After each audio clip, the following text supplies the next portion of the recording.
Hello and welcome back to my channel. For this card, I used one of the new stamp sets along with tons of older ones. So I have Aloha, Sweetest Flavor, Thanks a Bushel, Let's Go Nuts, the new Berry Sweet, Forest Feast,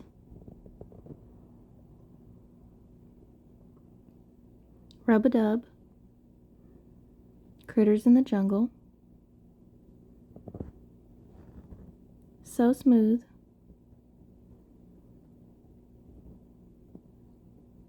and Tree Before and After.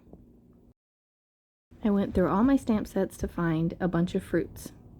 Alright, so for all of my color combinations, when you see me color a fruit, I use the same colors or color combinations to color in my jam jars.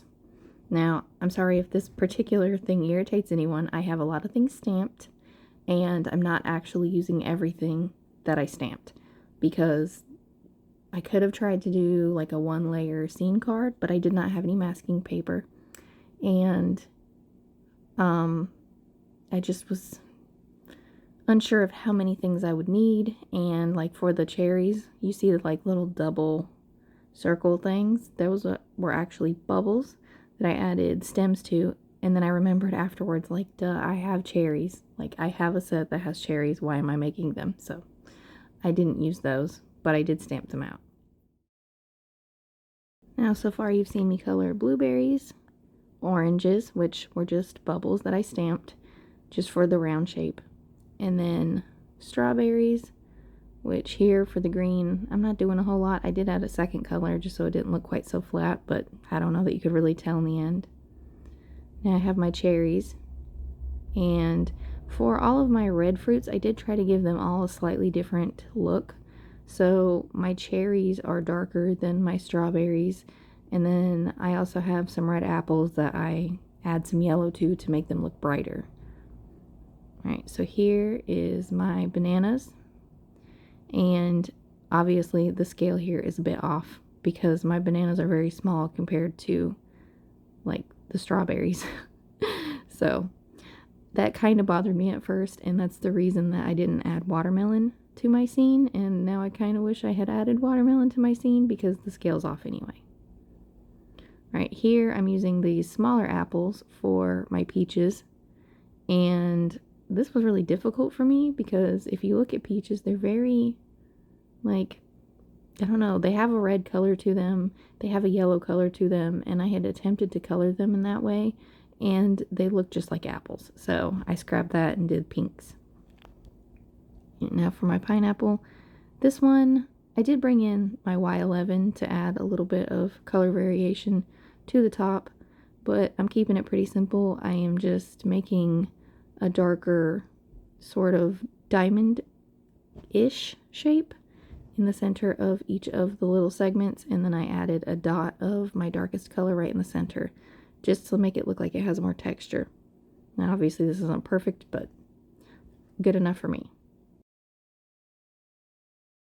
Now real quick, I am recording fairly early in the morning before everyone got up, so I am having to be a little bit more quiet today because my husband is in the next room over trying to sleep, and I did not go to bed until after 12:30 in the morning for some reason. I'm not sure what possessed me to do that. Probably my card. And he went to bed even later, so the kids have to get up at 6. Well, the oldest one has to get up at 6, but the little one will wake up when I wake the oldest one up, so not getting a whole lot of sleep after that.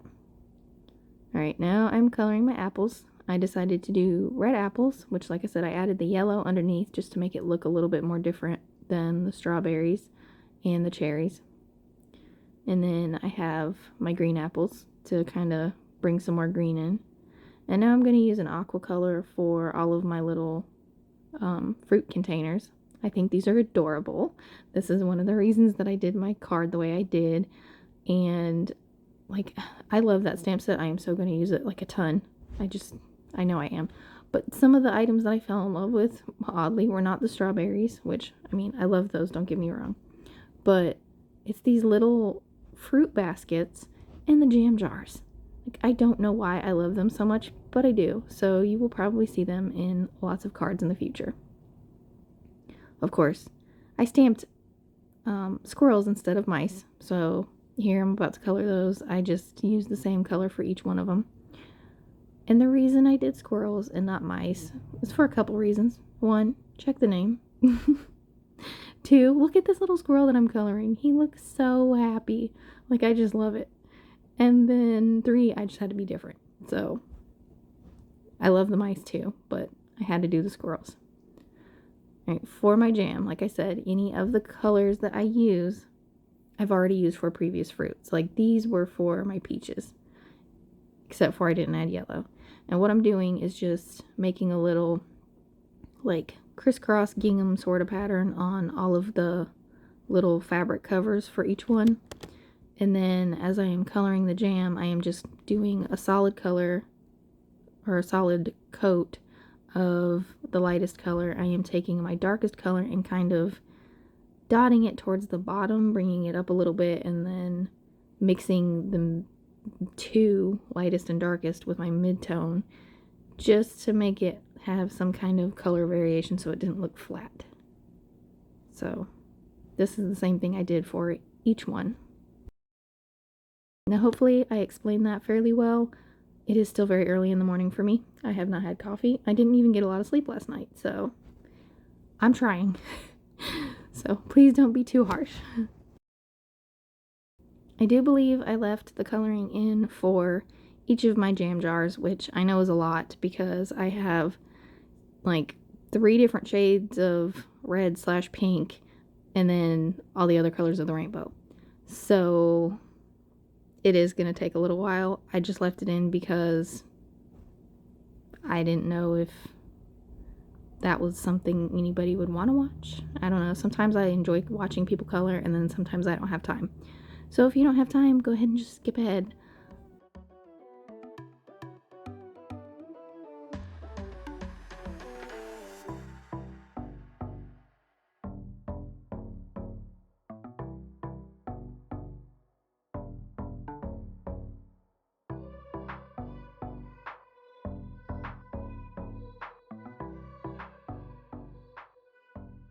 Alright, now for a color combination you haven't seen, I'm using V15, V17, and E57. Now this seems like a weird combination, and my son actually came up when I was coloring this and he goes, "You're doing a brown one?"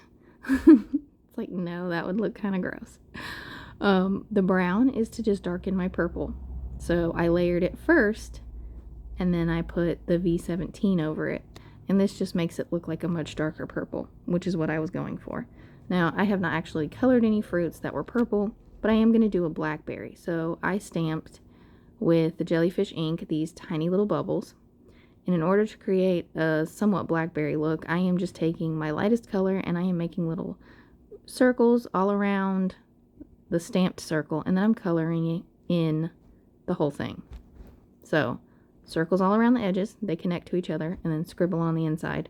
And now I'm going to take my fine liner, and this one is a Faber-Castell one, and I'm just going to trace the little circles that I made, connecting them to make them look like a blackberry.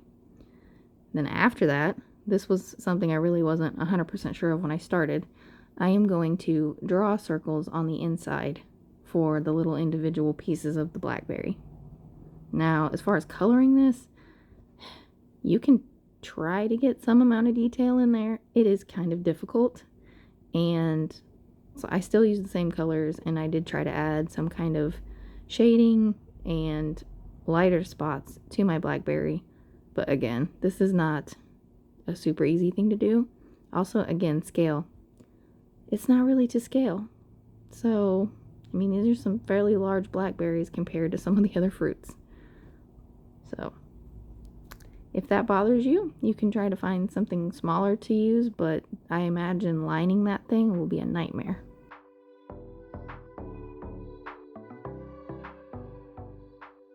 And here's a close-up look. And then now I'm going to take my jelly roll in white. This is a size 8. And I'm going to add little highlights along some of my fruits. Now, I do end up adding some highlights to my jam jars, but I did not do it on camera. I did it way after. And the reason I did this was because I wasn't sure if I was going to add like glossy accents or something to my jam jars. I opted out of that.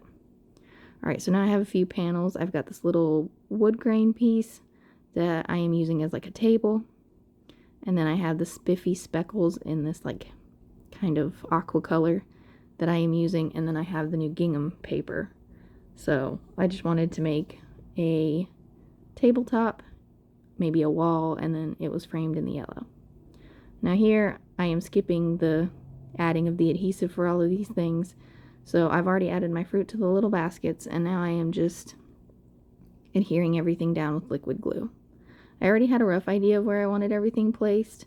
I did have to make some adjustments because I did not add things in groups in the same area. So I added a couple things together, and then I started just adding all the jam jars. That might have been a mistake, but I did what I did. And here I'm just sprinkling some fruit here and there. I realized I put the bananas where I didn't want them. I quickly wiped off the adhesive. Most of that's going to be covered, so I wasn't super worried. But then here I did the same thing. I put it way too far over, realized afterwards, and then I had to kind of shift it. So yeah, this was my late night crafting issues. Yeah. And then I just kept tucking in little fruits here and there to try to keep the colors fairly balanced. So like I've got a little peach over there by the pineapple, and you know, a blueberry up there, and I've got this green apple over on the side where the orange jam jar is, just to try to keep things pretty balanced. All right, for my sentiment, I really wanted to use one that came from the before and after trees, and it was "Have a Fruitful Year," because I felt like that would be a good sentiment for this. I had contemplated some jam sentiments, and ultimately I went with "Have a Sweet Day." So I have the sweet die cut from Fawn, and I'm just coloring it in with the various red shades that I had already used for the several jam jars that I had colored red. And I'm just doing a gradient. And then now for the rest of my sentiment, I am using the "Have a Happy Birthday" from the newest Berry Sweet stamp set, and I'm going to stamp that in Blue Jay ink. Now, I did not need the whole sentiment, so I am masking it off. So the top part is going to say "Have a," and then I am going to put the stamp back on my paper, but this time I'm going to use just the word "day" from birthday. So I have to mask that part off too. And so the whole sentiment will read, "Have a sweet birthday." And then after that, I'm just adhering my sentiment down to my panel. I added this to a card base, and then after that, my card is complete. Thank you all so much for watching. I will be back with another video soon. Bye!